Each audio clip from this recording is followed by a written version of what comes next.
สบายดีบัดทุกคนมื้อนี้ก็มาพบพอกับซองซอกึมเซโนคือเก่าจ้ามื้อนี้ซอกึมเซโนก็แวะมาหมู่บ้านสายบุญมาพอดีพ่อบ่าวตะวันกำลังส่วนดินซอยเกษาสงสัยเพิ่นได้ดินเข้าบ้านมื้อนี้เนาะเข้าเฮือนหลังจากมืดนะเขาเพิ่นจมว่าเพิ่นยังบ่มีดินมื้อในกองดิน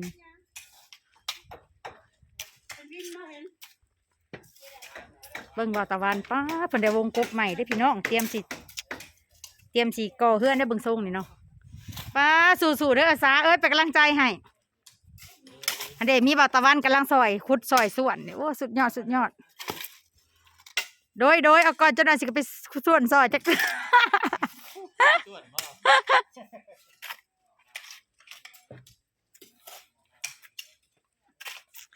สาแล้วก็สู่เนาะผู้กำลังส่วนดินเขาเฮือนทุกคนบริมาลายมือละว่าลงเลยเปลี่ยนแปลงเลยพุ่น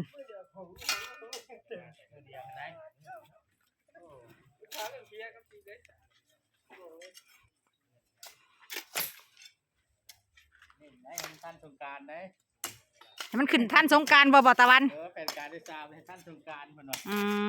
ว่าแล้วเพิ่นว่าให้อันนั้นนะที่เท่าไหร่ผมนี่ว่าให้เพิ่นเดือน2คนที่มา2ครับเดือน6พอบัดปันเดือน5จะประมาณนั้นมันสิบ่ทันบ่อ้ายเพิ่นว่ามันฮ้อนมันใหม่อ๋อแม่นอยู่เพิ่นบ่เคยจักเทื่อเดือน6มันจังสุ่มเย็นเนาะแม่นที่เดือน2คันว่าตั้งเฮือนนี่ไงก็เดือน2สบายดีบ่จอนสบายดีเกิดจะซาเป็นส่วนขนาดพี่น้องสบายดีเลยใส่บ่ฮ้อนบ่เป็นได้บ่ได้เจ็บที่หัวคุมื้อนี้เศร้าเลยติเศร้าโอ้ได้ยาดีเนาะโดยเอ้า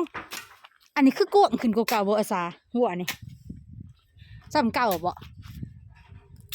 เบิ่งไหมรู้ว่าเขาบ่ได้มาโดนละแปลกเนาะ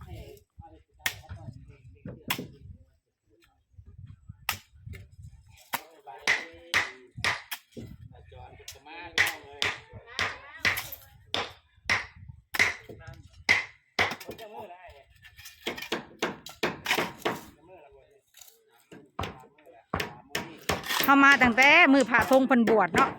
ตั้งแต่วันที่1 กุมภาเขามาหา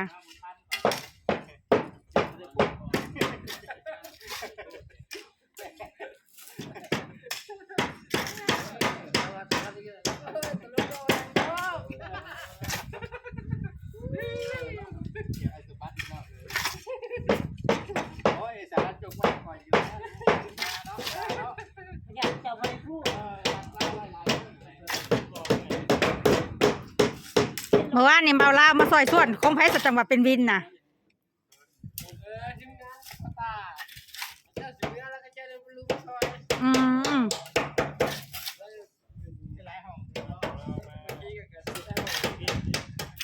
หัตถว่าส่วนว่านี่ตอนเพิ่นส่วนดินน่ะคือว่าบ่ได้แดดปานใดนะบ่ได้แดดมีซ้ำนะ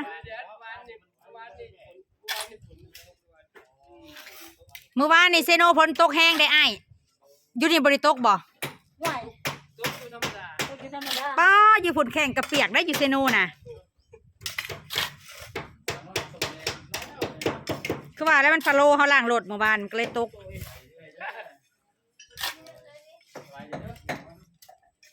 กะป้าเนาะทุกคนผู้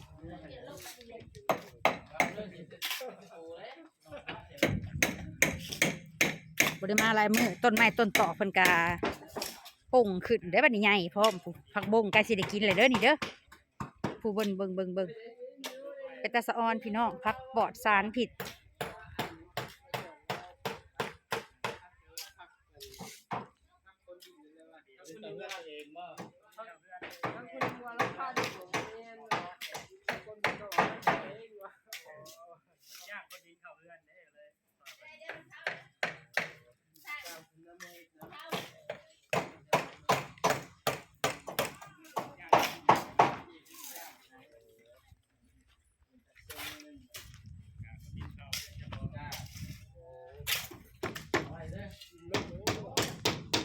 วิทยุก็มีผู้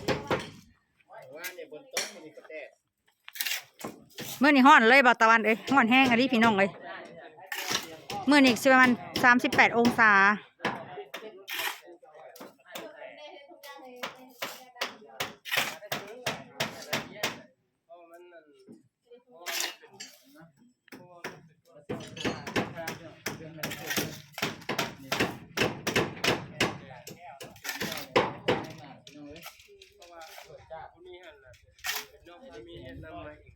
อืม โอ้มันมีบ่ได้น้ำให้นะ รถเท่าไรอ้าย รถ180,000 โอ้ คือว่าได้ถือเนาะ แสดงว่าแพงกว่ารอบก่อน150,000แม่นบ่รอบก่อนคือว่า150,000บ่ พอลอกก่อน190,000 โอ้ถึกลงกว่าเก่าเนาะอืม มันเป็นของมันคนละ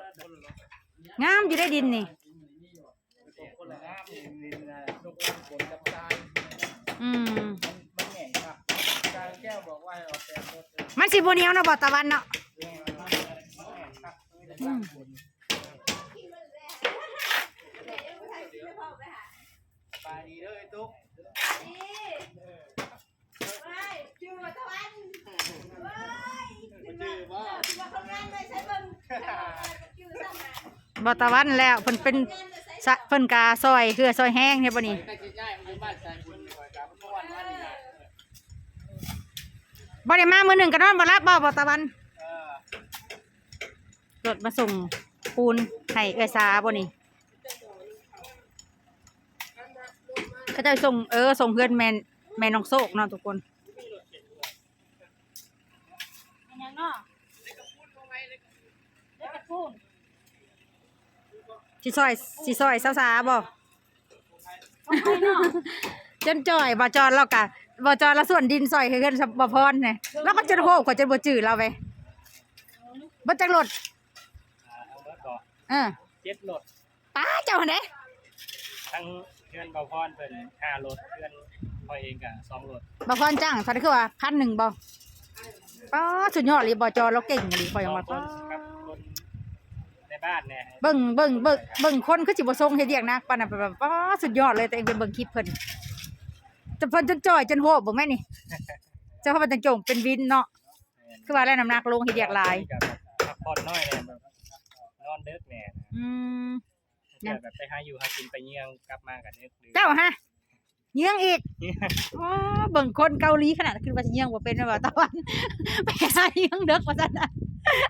เบิ่งหนึงโอ้บ่ธรรมดาเด้อบ่จอน ไปหาอยู่หากิน อืมเบิ่งคนคือว่าหน้าเกาหลีขนาดนี้นี่เอาบ่ตะวันให้มันแล้วนี่ยังอีกห้องหนึ่ง2 ห้องนี่ให้มันแล้วเด้อ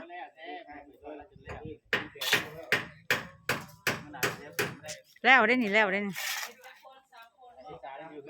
เนาะสาเนาะซอยสามันแล้ว2 ห้องจะเมื่อเนาะสาเนาะเขาบอกว่าตะวันให้ซอยจำแล้ว2 ห้องจะเมื่อเอาว่ะ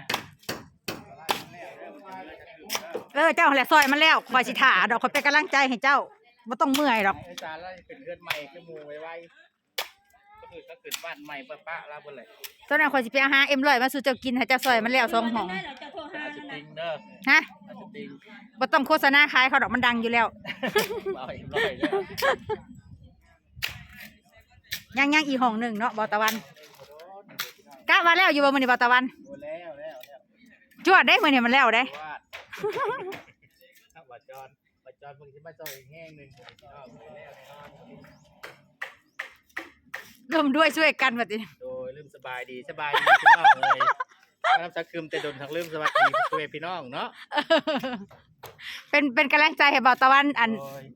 ตะวันบ่าวลาวนี่เด้อนะ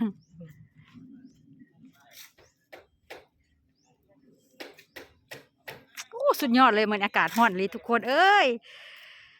คิดว่าประมาณ40 องศาว่าจักสวยๆจังหน่อย ตอนนี้ยังส่ำนี่ป้าซาเราก็บ่ได้ยอมถอยเด้อมึงใจสู้ขนาดเลย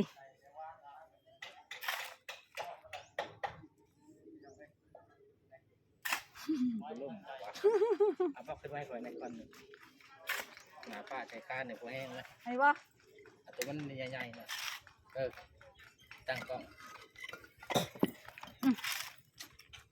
ผมกินน้ำพัดชีเนาะ ชิกแล้ว จะอยู่ไหน ไปวัด 3.0 เครื่องเนาะ จักว่าแม่น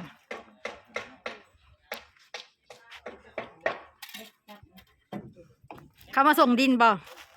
ส่งปูนกับเล็ก ของเจ้าบ่อ้าย ยังบ่จักกันเด้อปูนมันยังตูนนึงมันยังบ่ได้ใส่เลยไม่ได้มีสักอย่างเลย เขาจะมาส่งปูนเพื่อเอกสารโอ้ย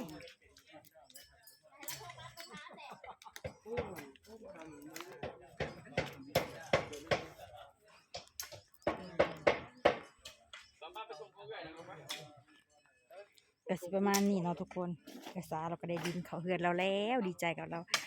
เดือน6 เพิ่นสิก็สิได้ขึ้นเพิ่นว่าเด้ขาดคะเนไว้ ตอนนี้กระบะตะวันกับกำลังซอยเพิ่นขุดถมดินเนาะทุกคนซอกเกิมก็สิได้จบคลิปนี้ไปก่อนเด้อทุกคนฝากกดติดตามกดไลค์กดแชร์เป็นกำลังใจให้ในอยเด้อจ้าสิปล่อยให้เบาตะวันเพิ่นเฮ็ดเวียกซอยเออซาซะบ่อยากรบกวนเพิ่นจะได้จบคลิปนี้ไปก่อนจ้าบ๊ายบายจ้าทุกคนบ๊ายบาย